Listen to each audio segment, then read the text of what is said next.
നാളെ മാർച്ച് മാസം 18-ാം തീയതി തിങ്കളാഴ്ച മുതൽ റേഷൻ കാർഡ് ഉടമകൾക്ക് എല്ലാവരെയും ബാധിക്കുന്ന കുറച്ച് അറിയിപ്പ് ഭക്ഷ്യ പൊതുവിതരണ വകുപ്പിന്റെ ഭാഗത്ത് നിന്ന് ഇപ്പോൾ വരുന്നുണ്ട്. അറിയിപ്പ് വീഡിയോയിലൂടെ പൂർണ്ണമായിട്ട് നിങ്ങൾ കൃത്യമായിട്ട് കണ്ടു മനസ്സിലാക്കുക. അതോടൊപ്പം തന്നെ സുഹൃത്തുക്കളിലേക്ക് ഷെയർ ചെയ്ത് എത്തിക്കുകയും വേണം. നമ്മുടെ സംസ്ഥാനത്ത് ഇപ്പോൾ കേന്ദ്ര സർക്കാർ നിർദ്ദേശിച്ചിരുന്ന ഇലക്ട്രോണിക് KYC അഥവാ മസ്റ്ററിംഗ് സംവിധാനം താൽക്കാലികമായിട്ട് നിർത്തിവെച്ചതായിട്ടാണ് അറിയിപ്പ് വന്നിട്ടുള്ളത്. ഇനി NICയും അതോടൊപ്പം തന്നെ IT മിഷനും സെർവറിൻ്റെ കംപ്ലയിൻറ്റുകളെല്ലാം പരിഹരിച്ചതായിട്ടുള്ള റിപ്പോർട്ട് ഭക്ഷ്യ പൊതുവിതരണ വകുപ്പിന് കൈമാറിയ ശേഷം മാത്രമേ മസ്റ്ററിംഗ് ആരംഭിക്കുകയുള്ളൂ. മാർച്ച് മാസം 31-ാം തീയതി വരെയാണ് മസ്റ്ററിങ്ങിന് സമയം അനുവദിച്ചിരുന്നത്. ഇത് മെയ് മാസം വരെ നീട്ടുന്നതിനുള്ള നിർദ്ദേശം അല്ലെങ്കിൽ അഭ്യർത്ഥന കേന്ദ്ര സർക്കാരിൻ്റെ പക്കലേക്ക് അയക്കുമെന്നാണ് ഇപ്പോൾ സംസ്ഥാന സർക്കാർ അറിയിച്ചിട്ടുള്ളത്. അതുകൊണ്ട് തന്നെ ആശങ്കപ്പെടേണ്ട സാഹചര്യങ്ങൾ ഇവിടെയില്ല. ഇനി നാളെ മുതൽ, അതായത് മാർച്ച് മാസം 18-ാം തീയതി തിങ്കളാഴ്ച മുതൽ നീല, വെള്ള റേഷൻ കാർഡുകൾക്കും ബ്രൗൺ നിറമുള്ള റേഷൻ കാർഡുകൾക്കും അതുകൂടാതെ BPL വിഭാഗത്തിലെ കാർഡുകൾക്കുമെല്ലാം റേഷൻ വിതരണം ആരംഭിക്കുകയാണ്.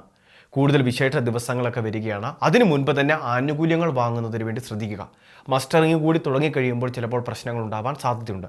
അതുകൊണ്ട് തന്നെ വരുന്ന ആഴ്ചയിൽ തന്നെ നമ്മളുടെ റേഷൻ സാധനങ്ങൾ വാങ്ങുന്നതിന് വേണ്ടി ശ്രദ്ധിക്കുക.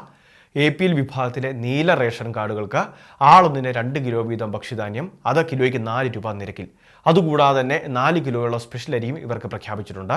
വെള്ള നിറമുള്ള റേഷൻ കാർഡുകളാണെങ്കിൽ ഇവർക്ക് 5 കിലോ ഭക്ഷ്യധാന്യമാണ് റേഷൻ കടകൾ വഴി ലഭിക്കുന്നത്. അത് 10 രൂപ 90 പൈസ നിരക്കിലാണ് ലഭിക്കുക. ബ്രൗൺ നിറമുള്ള റേഷൻ കാർഡുകൾക്ക് 2 കിലോ ഭക്ഷ്യധാന്യം 10 രൂപ 90 പൈസ നിരക്കിൽ ലഭിക്കും. ഇനി നീല, വെള്ള റേഷൻ കാർഡുകൾക്ക് KRICൻ്റെ വിതരണം സപ്ലൈകോയിലാണുള്ളത്. നമ്മുടെ റേഷൻ കാർഡുമായിട്ട് മാവേലി സ്റ്റോറിലോ സപ്ലൈകോയിലോ എത്തി വേണം ഇത് വാങ്ങാൻ. 5 കിലോയുടെ പാക്കറ്റുകളായിട്ടായിരിക്കും നമുക്ക് ലഭിക്കുക. ഒരുപക്ഷെ തുണിസഞ്ചിയോ അല്ലെങ്കിൽ മറ്റ് എന്തെങ്കിലുമൊക്കെ നമ്മൾ പാക്കറ്റോ കൊണ്ടുപോകുന്നതിന് വേണ്ടി ശ്രദ്ധിക്കണം. കാരണം ചിലപ്പോൾ പാക്കറ്റ് അല്ലാതെയായിരിക്കും, ലൂസായിട്ടായിരിക്കും നമുക്ക് ലഭിക്കുക. 5 കിലോ വീതമാണ് ഭക്ഷ്യധാന്യം പ്രഖ്യാപിച്ചിട്ടുള്ളത്. കിലോയ്ക്ക് 29 രൂപ മുതൽ 30 രൂപ വരെയാണ് KRICന് ഈടാക്കുന്നത്. ഒരു റേഷൻ കാർഡിന് പരമാവധി 5 കിലോയാണ് പ്രഖ്യാപിച്ചിട്ടുള്ളത്.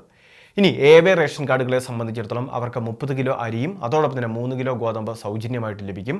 ഇതുകൂടാതെ 2 പാക്കറ്റ് ആട്ട ഇവർക്ക് 7 രൂപ നിരക്കിൽ വിതരണം ഉണ്ടായിരിക്കുന്നതാണ്. അരി ഉൾപ്പെടെയുള്ള ആനുകൂല്യങ്ങൾ ഇവർക്ക് സൗജന്യമാണ്. ഇനി ഈ BPL റേഷൻ കാർഡ് എടുത്തു കഴിഞ്ഞാൽ ആളൊന്നിന് 4 കിലോ അരി, 1 കിലോ ഗോതമ്പ് എന്ന തോതിൽ ഭക്ഷ്യധാന്യങ്ങൾ സൗജന്യമാണ്. ആകെ ലഭിക്കുന്ന ഗോതമ്പിൽ നിന്നും പരമാവധി 3 കിലോ വരെ കുറച്ച് 3 പാക്കറ്റ് ആട്ട ഇവർക്ക് വാങ്ങാൻ സാധിക്കും. അത് നിലവിൽ കിലോയ്ക്ക് 9 എന്ന് പറയുന്ന നിരക്ക് മാത്രം നൽകിയാൽ മതിയാകും. റേഷൻ കടകൾ വഴിയുള്ള ആനുകൂല്യത്തിന് റേഷൻ കാർഡ് വഴി ആനുകൂല്യം വാങ്ങുന്നതിനുള്ള ദിവസങ്ങളാണ് ഇനി വരുന്നത്. അതോടൊപ്പം തന്നെ ഇലക്ട്രോണിക് KYCയെ സംബന്ധിച്ചുള്ള കൃത്യമായിട്ടുള്ള അറിയിപ്പുകൾ വരും ദിവസങ്ങളിൽ അറിയിക്കാമെന്നാണ് സർക്കാർ അറിയിച്ചിട്ടുള്ളത്. അതുകൊണ്ട് തന്നെ അറിയിപ്പ് വന്ന ശേഷം മസ്റ്ററിങ്ങിന് വേണ്ടി റേഷൻ കാർഡിൽ പേരുള്ള എല്ലാവരും എത്തിച്ചേർന്നാൽ മതിയാകും. ഈ കാര്യങ്ങളെല്ലാം തീർച്ചയായിട്ടും നിങ്ങളൊന്ന് മനസ്സിലാക്കി വെക്കുക. റേഷൻ വിതരണം മാത്രമാണ് ഇനി ഉണ്ടാകുന്നത് എന്നൊരു കാര്യം ശ്രദ്ധിക്കുകയും വേണം. അതുമാത്രമല്ല, നമ്മുടെ സംസ്ഥാനത്ത് വിവിധ ജില്ലകളിലായിരിക്കുന്ന ഒരു റേഷൻ കാർഡിൽ ഉൾപ്പെട്ട അംഗങ്ങൾക്ക് അവിടെ ആയിരിക്കുന്ന ജില്ലയിൽ തന്നെ റേഷൻ കട, ഏത് റേഷൻ കടയിലും സമീപിച്ച് ഈ KYC ഒക്കെ ചെയ്യാൻ വേണ്ടി സാധിക്കുന്നതാണ്. ഇനി റേഷൻ മസ്റ്ററിങ് ആരംഭിക്കുന്ന സമയത്ത് ഈ കാര്യം കൂടി നിങ്ങളൊന്ന് മനസ്സിലാക്കി വെക്കുക. ഇനി ഇതോടൊപ്പം തന്നെയുള്ള എല്ലാവരുടെയും ഒരു പ്രധാന സംശയം, മസ്റ്ററിങ് ഒക്കെ ഇനിയും ഒരുപാട് ആളുകൾ ചെയ്യാൻ കിടക്കുകയാണ്. അവർക്ക് ഏപ്രിൽ മാസം മുതൽ റേഷൻ ആനുകൂല്യം തടസ്സപ്പെടുമോ എന്ന്. നിലവിൽ സർക്കാരിൻ്റെ ഭാഗത്തു നിന്ന് ഒരു ഉറപ്പ് തന്നെ നൽകിയിരിക്കുന്നു. നമ്മുടെ ഭക്ഷ്യവിഹിതത്തിൽ കുറവ് വരികയില്ല, ഇളവുകൾ അനുവദിക്കും. എല്ലാവരും മസ്റ്ററിങ് ഒക്കെ പൂർത്തിയാക്കാനുള്ള സമയവും സാഹചര്യവും അനുവദിക്കുമെന്ന് സർക്കാർ അറിയിച്ചിട്ടുണ്ട്. അതിനുശേഷം മാത്രമേ കേന്ദ്ര സർക്കാർ പറഞ്ഞിട്ടുള്ള നിയമങ്ങൾ നമ്മുടെ സംസ്ഥാനത്ത് പ്രാബല്യത്തിൽ വരുത്തുകയുള്ളൂ.